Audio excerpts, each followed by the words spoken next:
The storm roared like it wanted to tear the world apart. Rain battered the old ranch house, each drop a bullet against the wooden shutters. Inside, Jacob Harrow sat alone, the firelight casting shadows across a face that hadn't smiled in years. 8 years, to be exact. 8 years since he'd buried his wife Emily and their daughter Clara, after a night much like this one. Strangers at his door, promises of safety, and blood by morning. He'd sworn never to trust again, to live only for himself, speaking to no one but his horses and the wind. But tonight, the wind carried something else, a desperate knocking, sharp and relentless, slicing through the storm's fury. Jacob froze, a worn leather bridle still in his hands. Nobody came to his ranch in the Colorado foothills. Not anymore. He'd made sure of that, building walls of solitude as thick as the oak door now trembling under those frantic knocks. Who could be out there, in a storm that could kill a man in minutes? His hand drifted toward the rifle above the mantel, muscle memory from nights when sleep came with one eye open. But then he heard voices, women's voices, speaking a language he hadn't heard in years. Ute, he thought, though he couldn't be sure. The words were broken, pleading, not the war cries he'd feared. Something about them stopped him cold. Warriors didn't knock. If stories like this speak to you, hit the like button and subscribe. There's more to come.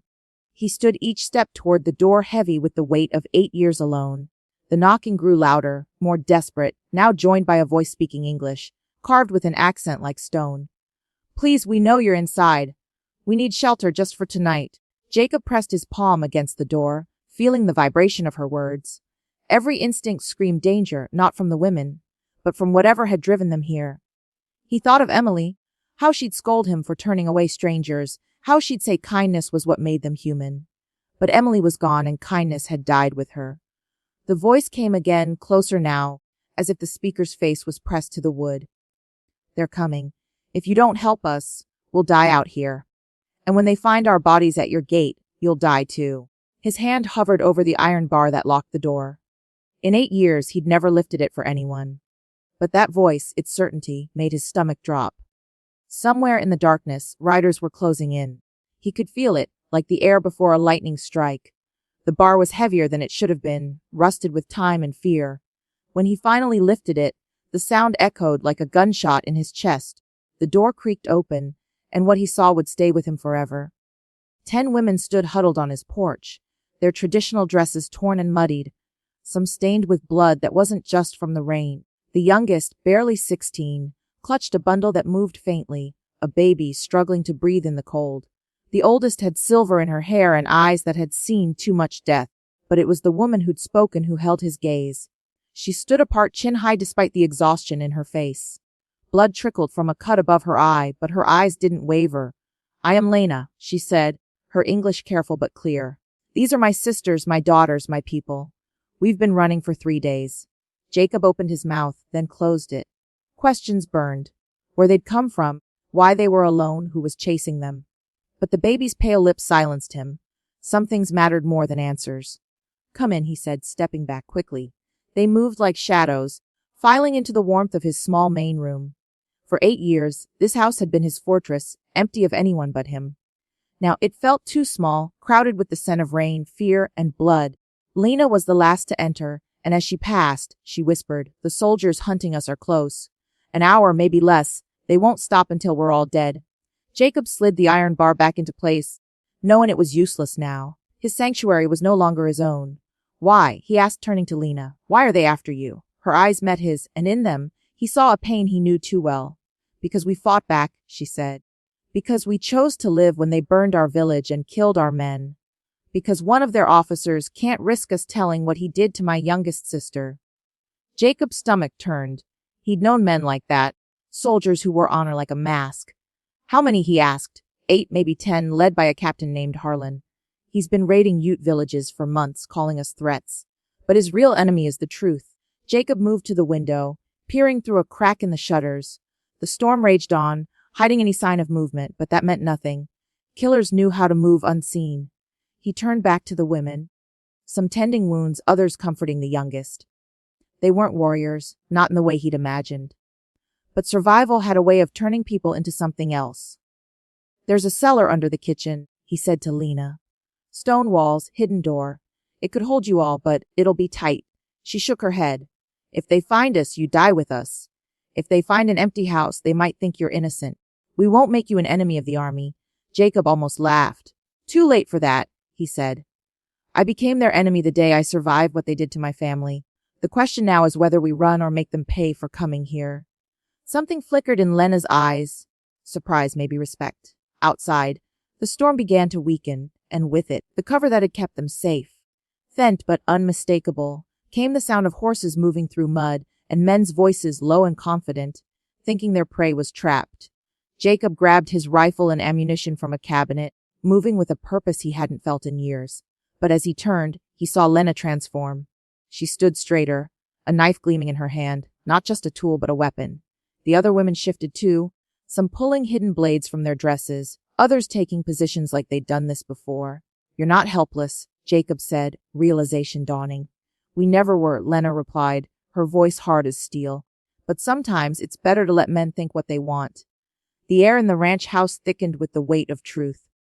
Jacob stood by the fire, rifle in hand, staring at Lena and her women as the reality of their strength settled over him. These weren't refugees begging for mercy. They were survivors forged in fire, carrying blades and secrets sharper than the storm outside. The distant sound of horses grew closer, a reminder that time was slipping away. Lena's eyes held his unflinching as she spoke. "We've been running because we had no choice.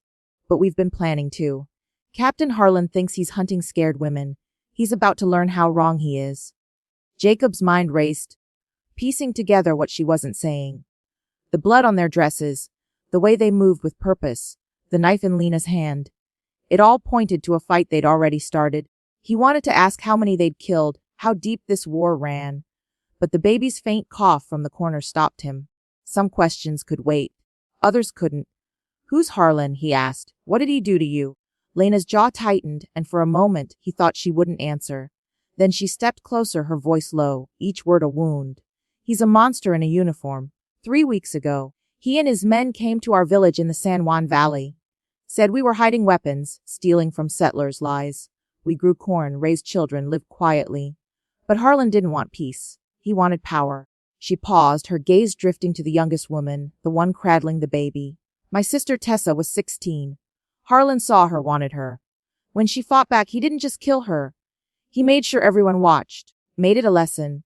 Jacob's grip on his rifle tightened, his knuckles white. He knew men like Harlan, men who twisted duty into something dark, who thrived on fear. He'd seen it 8 years ago, when soldiers promised his family safety, then left him digging graves. "What happened after?" he asked. Lena's eyes darkened. "We fought. Some of us got away. The men who stayed behind died so we could run, but Harlan's been tracking us ever since, burning every village he thinks might shelter us. He can't let us live, not after what we saw, what we know." Jacob glanced at the other women. Some were tending wounds, others sharpening blades with steady hands. The oldest, with silver in her hair, met his gaze and nodded, as if confirming Lena's story. They weren't just running from death. They were carrying a truth that could burn Harlan's world to the ground. "Why my ranch?" he asked. "Why here?" Lena hesitated, then spoke with a quiet certainty that chilled him. "Because we heard stories. A man who lives alone, who turned his back on the world after the army took everything. A man who knows what it's like to lose. We thought you might understand." Jacob's chest tightened. 8 years of hiding. And still the world found him. He wanted to be angry, to tell them they'd brought their war to his door without asking. But the memory of Emily's voice stopped him. She'd always believed in helping those who had nowhere else to go. And these women, they were out of options. The sound of boots splashing through mud outside snapped him back. The soldiers were closed now, their voices clearer, barking orders through the dying storm. Jacob moved to a window, peering through the shutters. Shadows moved in the darkness, at least 6 men, maybe more. They were spreading out, surrounding the house. Professional killers, but arrogant, thinking they'd cornered easy prey. He turned to Lena. "How many of you can fight?" Her smile was sharp, almost feral. "All of us. Even the youngest has blood on her hands now. We've had to learn." Jacob's mind spun, calculating. 10 women, some wounded, one with a baby. Against 8 or 10 soldiers, trained and armed. The odds were brutal, but he'd faced worse. 8 years ago, he'd been a different man, one who knew how to turn a patch of land into a battlefield. That man had died with his family, or so he'd thought. Now, he felt him stirring, like a ghost waking up. What's your plan? He asked Lena. She gestured to the women, who were already moving, taking positions near windows and doors. We make them think we're scared, hiding, waiting to be caught. They'll come in bold, expecting tears. That's when we strike. Knives for the closed ones, arrows for the rest. We've done it before. Jacob raised an eyebrow. Arrows, Lena nodded. Silent. Deadly. And they don't expect it from women. He couldn't help but respect the strategy. It was brutal, efficient, built on the enemy's arrogance. But something nagged at him, a question he couldn't shake. And after? If you win, what then? Lena's face softened. Just for a moment we keep running, north, to Kinh'll take us in. But we can't stop until Harlan's dead, or we are. The room felt smaller now, the walls closing in with the weight of what was coming.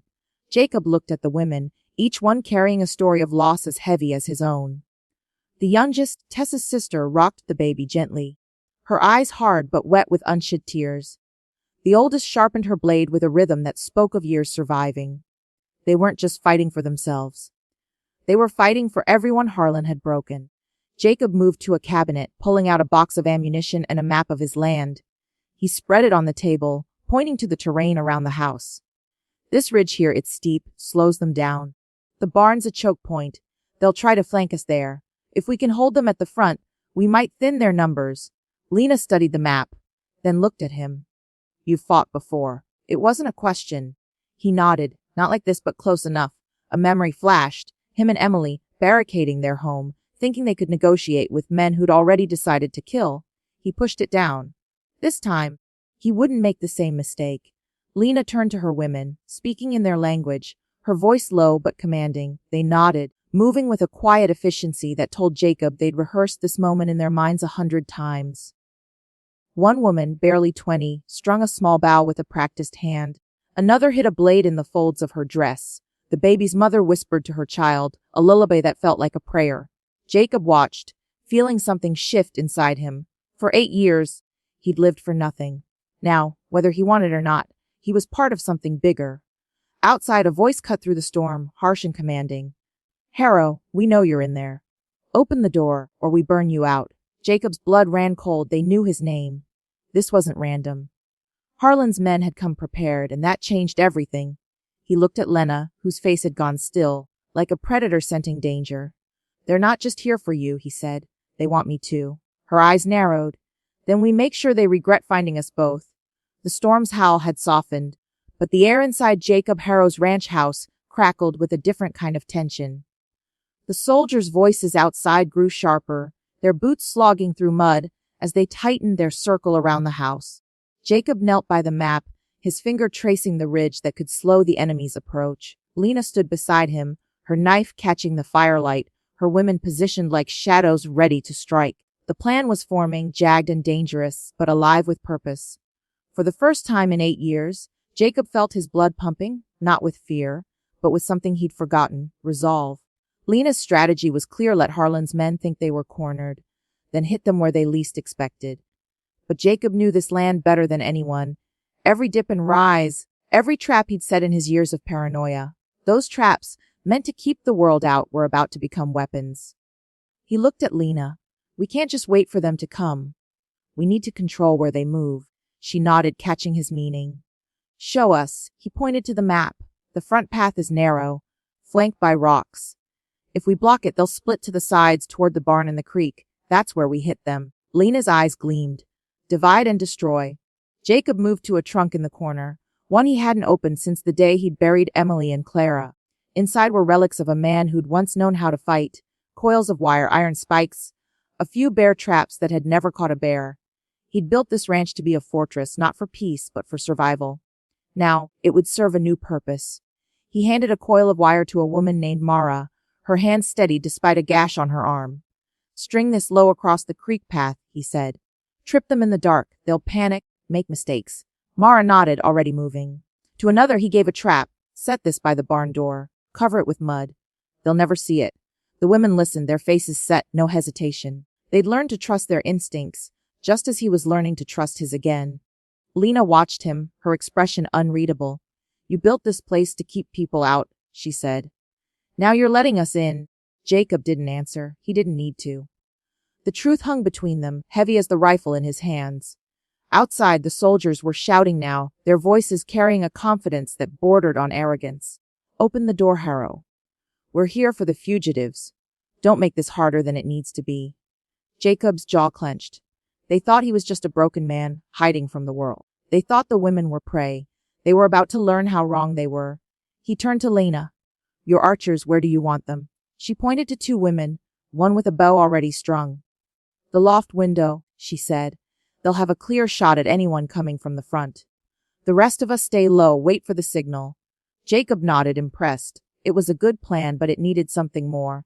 He moved to the fireplace, pulling a loose stone from the hearth. Behind it was a small tin, filled with black powder he'd kept from his days working the railroads. Not much, but enough to make noise. Maybe scare Harlan's men into thinking they faced a bigger fight. We set this off when they're close, he said. Make them think we've got more firepower than we do. Lena's smile was grim. Deception. I like it. The women moved quickly, setting traps and taking positions. Mara and another slipped out the back to rig the creek path, moving like ghosts in the rain. The archers climbed to the loft, their bows ready. The baby's mother, a woman named Sarah, stayed near the cellar door, her child quiet now as if sensing the stakes. Jacob watched them, marveling at their coordination. These women had fought before, planned for this moment. They'd chosen his ranch not just for shelter, but because they knew he was a man who could fight back. The thought both unsettled and grounded him. For years, he'd thought his life was over. Now he was part of theirs. Lena knelt beside him, checking her knife. When this starts, she said, Harlan will come through the front. He always does. Wants to see the fear in his victim's eyes. Jacob met her gaze. Then we make sure he sees something else. Her nod was all the agreement he needed. The soldiers' voices grew louder, their movements more deliberate. Jacob peered through a shutter, catching glimpses of men taking positions. 2 by the barn, 3 near the front path, others spreading out. They were disciplined, but overconfident, expecting a quick victory. That was their weakness. Jacob signaled to Lena, who whispered to her women in their language. The room went still, every breath measured, every eye sharp. The black powder was set near the front window, a fuse ready to light. The traps were in place. The archers were hidden. Jacob's rifle was loaded, a round chambered. He thought of Emily, how she'd always believed in doing what was right, even when it hurt. This wasn't just about survival anymore. It was about making sure men like Harlan couldn't hurt anyone else. Lena touched his arm, her voice barely audible. When the powder goes off, we move. No hesitation. He nodded, feeling the weight of her trust. For 8 years, he'd carried only grief. Now, he carried something else, purpose. A new voice boomed through the storm, colder, more commanding. This is Captain Harlan. You're harboring enemies of the United States. Open the door or we'll burn you out. Jacob's blood ran hot. Harlan wasn't just a soldier. He was a predator, and he was close, too close. Lena's face hardened, her knife gleaming as she shifted into a crouch. She was ready to end this, to make Harlan pay for her sister, her village, her people. Jacob felt the same fire in his chest, but he tempered it. They had to be smart. He lit the fuse on the powder, the spark hissing in the quiet. Get ready. He whispered the explosion would be small, but loud enough to rattle the soldiers, to make them doubt. As the fuse burned, he thought of Clara, her laughter, her tiny hand in his. He'd failed her once. He wouldn't fail these women. The powder ignited, a sharp crack splitting the night. Shouts erupted outside, men scrambling, caught off guard. Lena's archers loosed their arrows, silent and deadly. The battle had begun, and Jacob knew there was no turning back. The night erupted into chaos. The black powder's sharp crack still echoed as shouts and curses filled the air outside Jacob Harrow's ranch house. Arrows flew from the loft, silent and precise, finding their marks in the darkness. Soldiers stumbled, caught off guard by the sudden resistance, their arrogance crumbling under the weight of Lena's strategy. Inside, Jacob crouched by the window, rifle ready, his heart pounding with a clarity he hadn't felt in years. The traps were working. Muffled cries from the creek path told him the wire had tripped at least one man, and a scream near the barn meant the bear trap had bitten. Lena's women moved like specters, knives gleaming as they prepared for the soldiers who dare come closer. The plan was holding, but Jacob knew it wouldn't last. Harlan's men were trained, and surprise only bought so much time. He glanced at Lena, her face set, her knife a natural extension of her hand. They're rattled, he said, but they'll regroup. She nodded, her voice low. Let them. The more they rush, the more mistakes they make. Her confidence was infectious, but Jacob felt the clock ticking, each second bringing Harlan's men closer to the door. The front path was a slaughter pen now, the narrow approach forcing the soldiers into a bottleneck. Another arrow struck, and a man fell, clutching his chest. Jacob peered through the shutters, counting shapes in the fading storm. 6 left, maybe 7. But they were adapting, spreading out, avoiding the path. He heard boots splashing toward the barn, others circling to the creek. Lena's archers adjusted, their bows singing softly. Jacob aimed his rifle, waiting for a clear shot, but his finger hesitated. These weren't just soldiers. They were men with names, lives, maybe families. 8 years ago, he'd killed without question, driven by rage. Now, he felt the weight of each life he might take. Lena noticed his pause. Don't go soft on me, Harrow. These men chose their side when they followed Harlan. He nodded, refocusing. She was right. Mercy had no place here, not when survival hung by a thread. He fired, the rifle's kick familiar, and a shadow by the barn dropped without a sound, one less threat. But the victory was fleeting. A new sound cut through the chaos. A child's cry, high and terrified, rising from somewhere beyond the house. Jacob froze, the rifle suddenly heavy in his hands. It wasn't Sarah's baby, safe in the cellar. This was different, coming from the soldiers' camp, maybe 100 yards out. Lena's eyes narrowed, her knife still. A trick, she said. They've done it before. But Jacob shook his head. He'd heard enough cries in his life to know this was real. A baby out there in the storm, caught in a war it didn't belong to. His mind flashed to Clara, her tiny body cold in his arms, and something broke inside him. We can't ignore it, he said. If there's a child, we have to try. Lena's face hardened. My sister's child is in this house. Her life matters too. You'd risk us all for a stranger. Jacob met her gaze, his voice steady. I'd risk it to stay human. For a moment, they stood locked, two people who'd lost too much to trust easily. Then Lena nodded, grudgingly. We finish this first. Then we deal with the child. The soldiers were closing in now, their shouts more organized. Harlan's voice boomed again, closer, dripping with fury. You're surrounded, Harrow. Give up the women and we might let you live. Jacob ignored him, signaling to Lena. They needed to draw the soldiers in, make them overconfident. Lena whispered to her women, and they began banging furniture, shouting in their language, mimicking panic. It was a performance, and it worked. Boots pounded closer, and Jacob saw 3 men charge the front door, expecting a rout. The door burst open, and the first soldier stepped inside, rifle raised. He never saw Lena. Her knife flashed, finding his throat, and he collapsed without a scream. The second man hesitated, and an arrow from the loft took him down. The third turned to run, but Jacob's shot caught him in the back. 3 down in seconds, but the cost was high. The door hung broken, the house exposed, and the baby's cries grew louder, more desperate, pulling at Jacob's resolve. Lena wiped her blade, her breathing steady. They're down to 4, maybe 5, but Harlan's still out there, and he's not stupid. He'll use that child if he knows we hear it. Jacob nodded, his mind racing. The baby changed everything. He'd planned to end this with fire and steel, maybe even blow the dam he'd built to flood the valley and drown Harlan's men. But a child in the crossfire meant the dam was no longer an option. He thought of the dynamite in his old trunk, the charges he'd kept from his railroad days. It could still work, but not to kill. Maybe to scare, to scatter the soldiers long enough to reach the child. He turned to Lena. I've got something that can shake them up. Buy us time to get to that baby. Her eyes searched his, weighing his words. Show me, she said. He led her to the trunk, pulling out the oiled cloth that hid the dynamite. Not much, he said, but enough to make them think twice. Lena's smile was thin. You're full of surprises, Harrow. They moved fast, rigging a small charge near the broken door. It wouldn't kill, but the blast would disorient, giving them a window to act. Jacob glanced at Sarah, still by the cellar with her baby. Keep her safe, he said. She nodded, her face pale but resolute. Lena stationed 2 women at the back, guarding the exit, while the archers stayed in the loft. The plan was simple: detonate the charge, draw Harlan's men to the front, then slip out the back to find the child. But as Jacob lit the fuse, a new shout stopped him cold. It wasn't Harlan, it was a woman's voice, frantic from the direction of the cries. Please, don't shoot. I'm just a cook. My baby's all I've got. Jacob's heart sank. A civilian caught in Harlan's war. Lena grabbed his arm. If we go out there, we're dead. But Jacob shook his head. If we don't, we're no better than Harlan. The fuse burned low. The soldiers' boots pounded closer, and the baby's cries pierced the night. Jacob made his choice, knowing it might cost them everything. The dynamite's blast shook the ranch house, a sharp roar that drowned the storm's fading growl. Dust fell from the rafters as Jacob Harrow crouched by the broken door, the echo of the explosion still ringing in his ears. Outside, Harlan's men shouted in confusion, their boots scrambling through mud as they regrouped. The baby's cries pierced the chaos, joined by the cook's desperate pleas. Lena's grip on her knife tightened, her eyes locked on Jacob. "You're risking everything for a stranger," she said. "We've lost 2 of ours already." Jacob's jaw clenched. He saw the bodies of Lena's women in the mud, their sacrifice buying this fragile moment.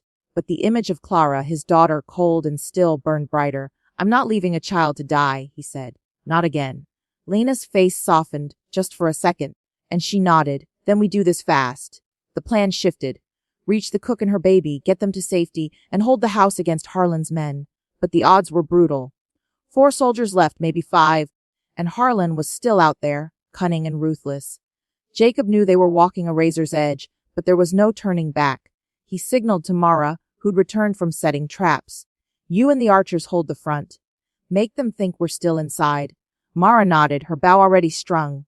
Lena gathered 3 women, their blades ready, and followed Jacob to the back door. The night was slick with rain, the ground treacherous, but Jacob knew every inch of this land. They moved low, shadows among shadows, toward the wagon where the cook's voice trembled. The baby's cries were weaker now, each one a knife in Jacob's chest. He spotted the wagon, half hidden by a cluster of pines, and the cook, a young woman, barely 20, hunched over a bundle. 2 soldiers stood nearby, rifles raised, their eyes darting between the house and the darkness. Jacob whispered to Lena, "We take them quietly. No guns." She nodded, passing the order to her women. They fanned out, silent as wolves, their knives catching faint moonlight. Jacob crept closer, his own blade in hand, a tool he hadn't used since the war. The first soldier never saw him. A quick strike, and the man crumpled. Lena's women took the second, their movements swift and merciless. The cook gasped, clutching her baby. "Don't hurt us," she whispered. "We're not with them." Jacob knelt beside her, his voice low. "Nobody's hurting you. What's your name?" "Anna," she said, tears streaking her face. "Anna Cole, I cook for the camp. Captain Harlan said this was just a patrol. Said it was safe." Jacob's anger flared. Harlan had lied to his own people, dragging a mother and child into his slaughter. "Get to the trees," he told Anna. "Follow the creek south to the trading post.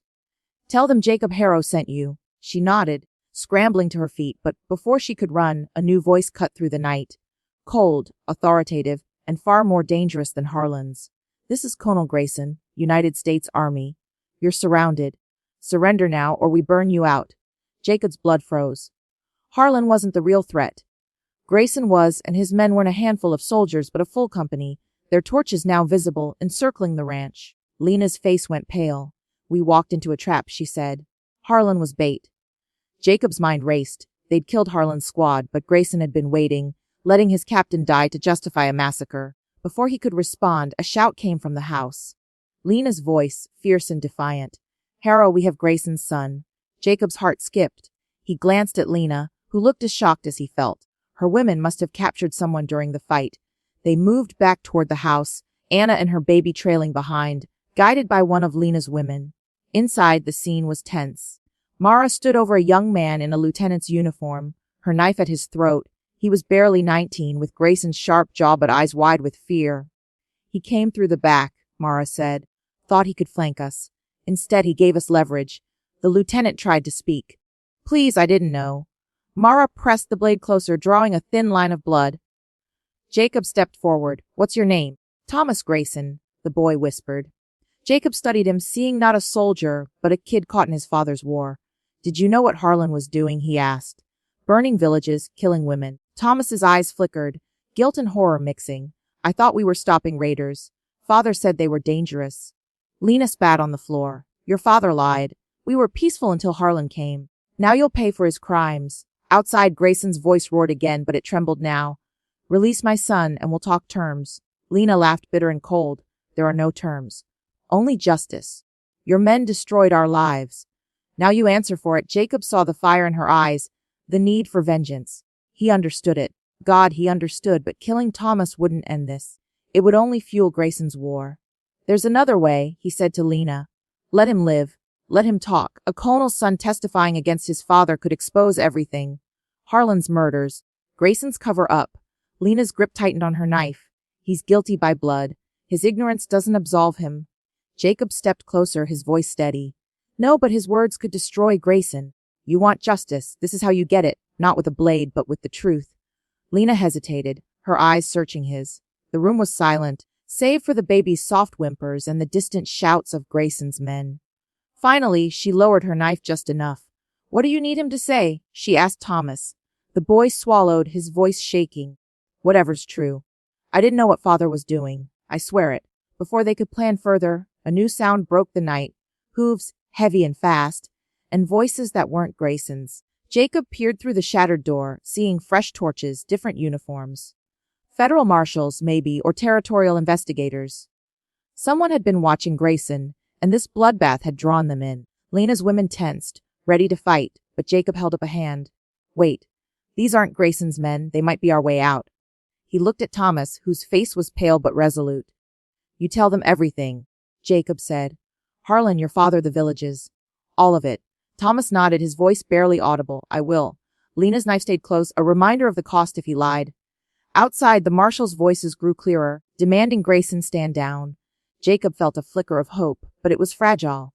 Truth was a weapon, but it came with a price, and as the torches closed in, he knew this night wasn't over. Not yet.